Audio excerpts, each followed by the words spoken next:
Hello, Bengals fans. Happy schedule release day. We knew who we'd be playing, but now we know when those games are slated to happen. I'm Marisa Contipelli, joined alongside Dan Hoard, and a special surprise guest is with us today, the one, the only, Chad Johnson. Chad, thank you so much for joining on with us. How's it going? Hey, everything is going great. I'm happy. I'm at home relaxing. Gaming as usual. It's really has engulfed my entire life thus far since retirement, and that's pretty much it. Well, and now we can welcome in the man, the head coach, Zach Taylor. Zach, thank you also so much for joining our live stream. How are you doing this evening? I'm doing great. You know, it's fun to see. We knew who we were playing and where we were playing them, but to get a chance to see that we're starting at home this year is exciting for all of us.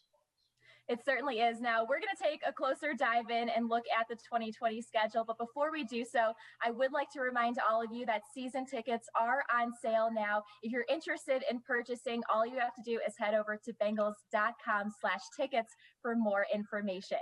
So as we take a look at the 2020 schedule, Dan, I want to go ahead and start off with you. What was the very first thing that kind of jumped out to you when you got to take a look at it?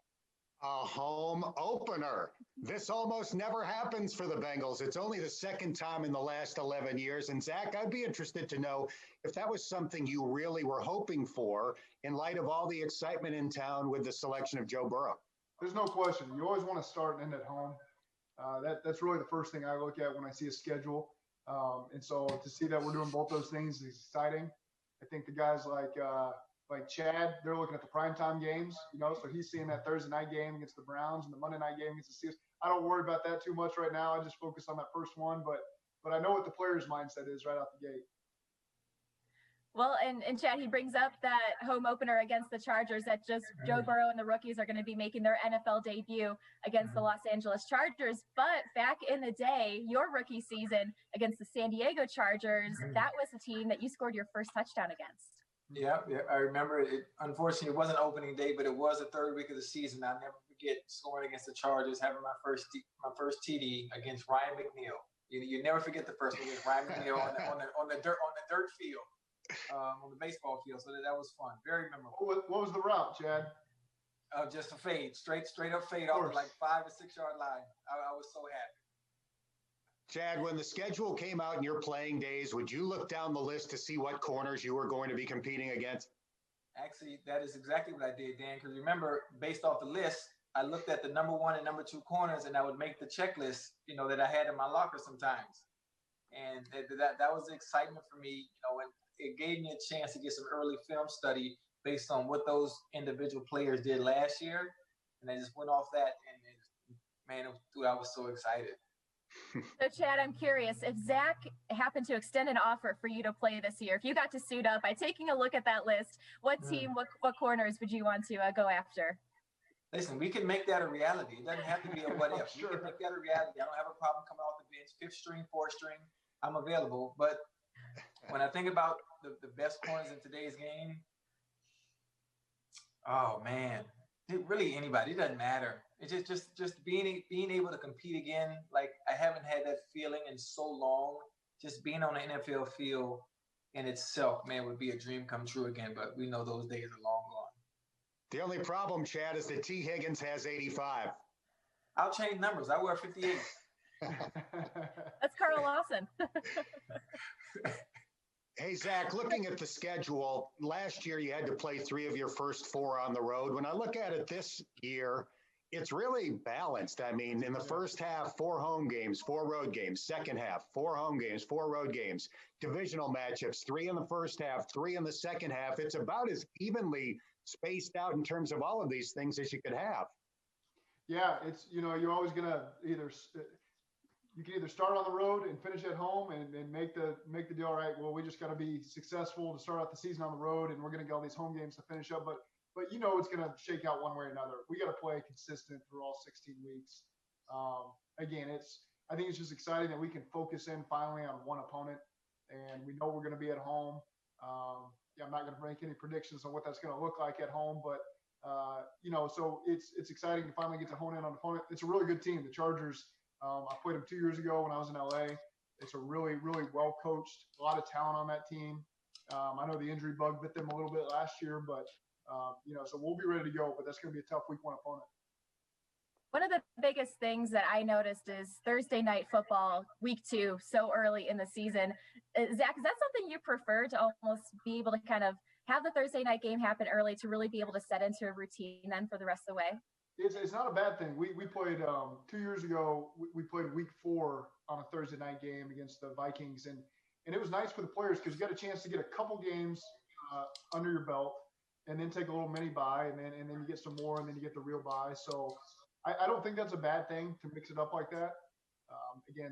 But focus on the Chargers week 1, and then let the fans do all the talking and get ready for that week 2 against the Browns. But again, we got some tough work in week 1 against the Chargers. I always look at the schedule in terms of some weather games. If you're going to be going south, you just as soon not play it early in the year when it's going to be smoking hot. And it kind of worked out well where that's concerned. Your potentially warmest weather road games are late. Miami is late. Houston is late. So you're not going to be really struggling to handle the heat early in the year. That is true. I know that the skill guys probably look at that right out the gate, the kickers, the punters, the receivers, those late season warm weather road games. But we all know that playing in the AFC North, man, if you're going to have the runs you want to have, you're going to have to win some cold weather, grimy games. And so we can't ever run from that. If the season had shook out the other way and we were playing a bunch of road games late in the year, we're not going to be afraid of that either. But again, I know that we probably got some players in our team at particular positions that are pretty excited the way it shook out with Miami and Houston late in the year on the road. One of the first things I always look at is, okay, where are we playing? When are we playing the AFC North divisional opponents? And the way it kind of worked out, you have 3 before the bye and 3 after the bye. Chad, as a player, is that something that you kind of look at and you like having the divisional opponents spread out, or would you prefer to have them in clusters, or just kind of give me that player's perspective when you look at the AFC North opponents? I can only speak for myself. I kind of want to play them early, and I like them on the back half of the schedule. I think it's a lot better like that because you're so familiar with each other, familiar with the schemes, what each team identity is and what they like to do. Also, for me, I love it for it to be spread out, and those are some of the toughest matchups because you're so familiar with each other.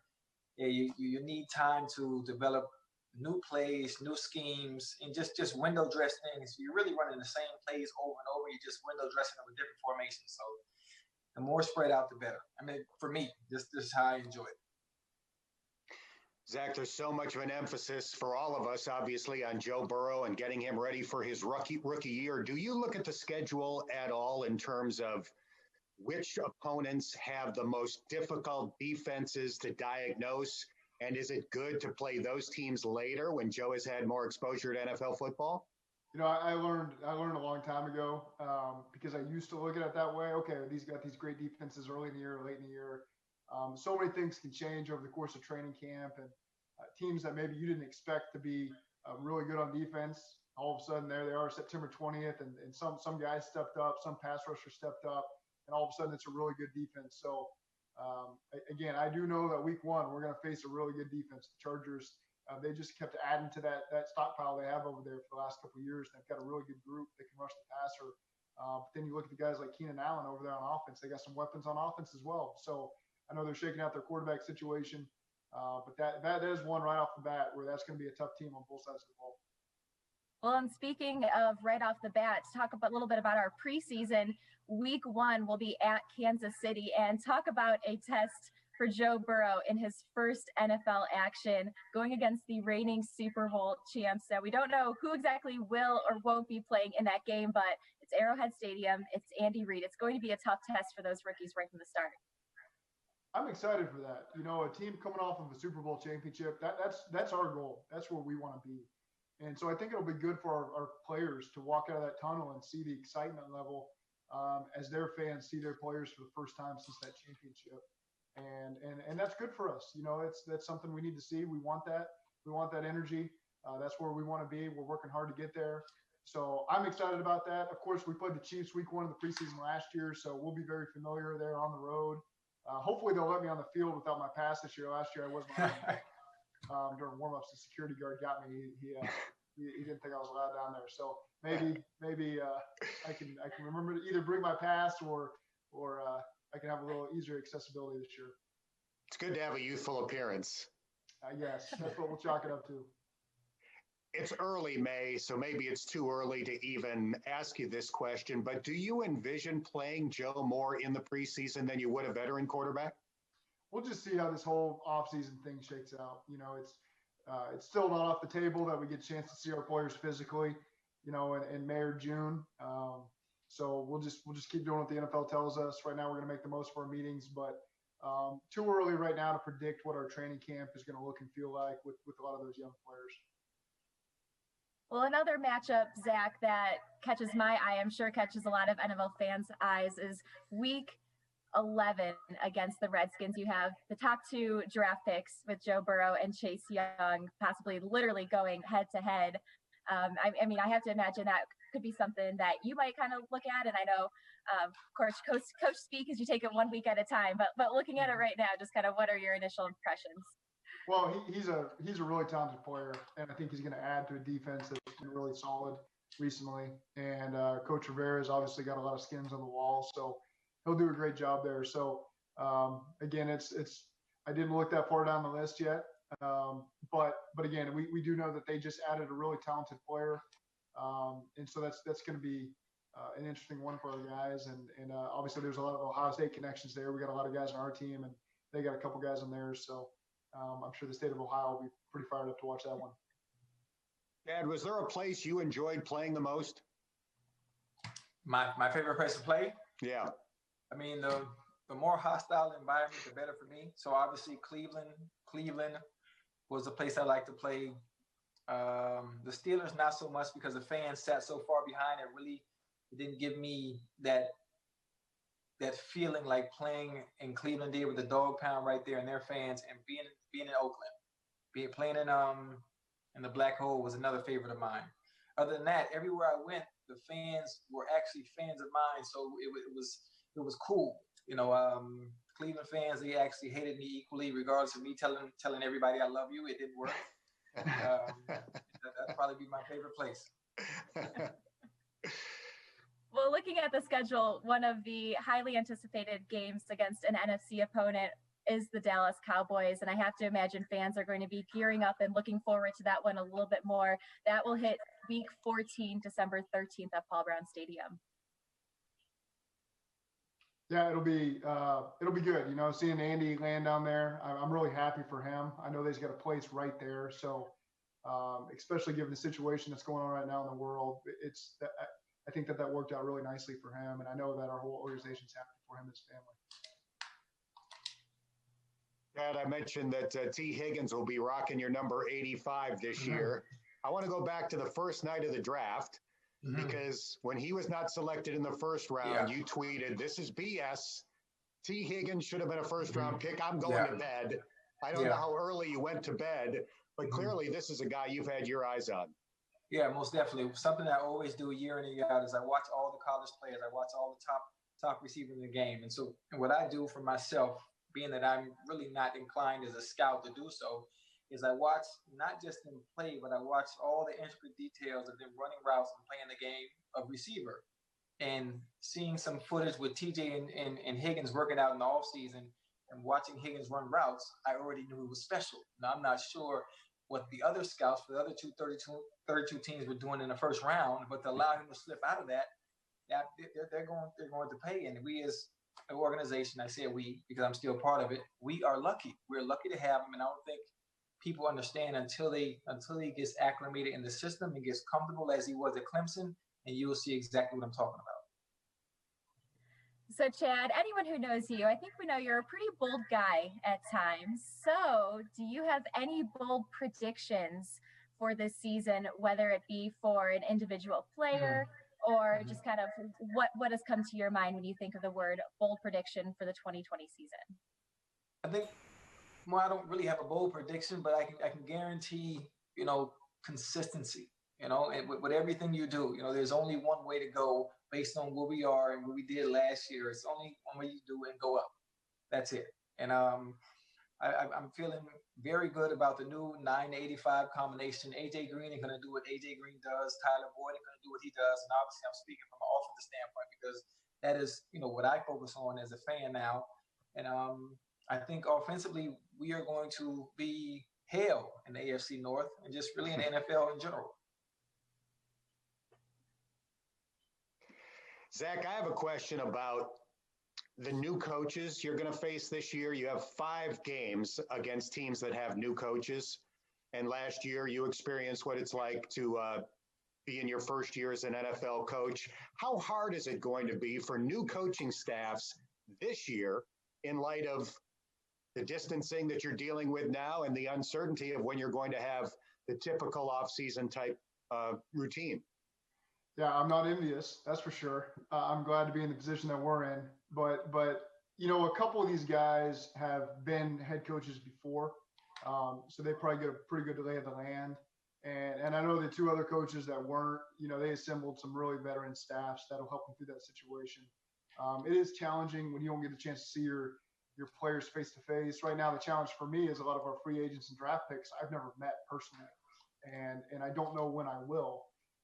So to have a whole team there that you haven't had a chance to meet yet is a challenge, and would be difficult, but everyone's making do. You can't make excuses about this stuff. Everyone's dealing with the same issues right now. And the fun part is the challenge of who can connect with their team the quickest and fastest. That's kind of the challenge that we've given ourselves is how can we be creative and create a leg up for ourselves that maybe other teams aren't thinking of as we go through this virtual offseason. Another thing that stands out when you look at the schedule, obviously teams are going to change and improve upon each year, but when you look at the way things are spread out, we're going to be facing only 4 teams that had a record greater than 500 a year ago, and it doesn't seem like any of those are going to be back-to-back weeks. Is that something you like to see when you look at the schedule, knowing there might be a little spaced out when it comes to different teams being differently competitive? No, just because I know how quickly things can flip. That's our expectation for ourselves. I hope that people are looking at us and saying, "Oh, good, we got the Bengals. They went 2-14. That'll be an easy win." That's great for us. But I also know that things can change on a dime. And I look at that schedule. I don't see a lot of easy teams on that schedule. I see a lot of teams I'm excited to play. They're going to be fun games. I think our fans are going to really enjoy it. Our players are going to ramp up for those opportunities. But there's certainly no pushovers as I look up and see that schedule. I've got one last thing for Chad. I've got these jerseys behind me in my family room, and I don't want you to feel left out because in my office, prominently displayed above my desk is my autographed Sports Illustrated Chad Johnson cover. I like it. Makes an excellent backdrop. That is fantastic. Well, I think that is a great way for us to end our live stream show. Thank you so much for tuning in. Zach, Chad, and Dan, thank you so much for joining, giving all of our insights. Just a reminder, fans, season tickets are on sale at this time. All you have to do is visit Bengals.com/tickets. Single game tickets will go on sale at a future date, so be sure to be on the lookout for that. But right now, starting at 8 o'clock Eastern, you can tune into NFL Network. They're going to have a special 3-hour live schedule release show. Thank you again for joining us, and as always, Houday.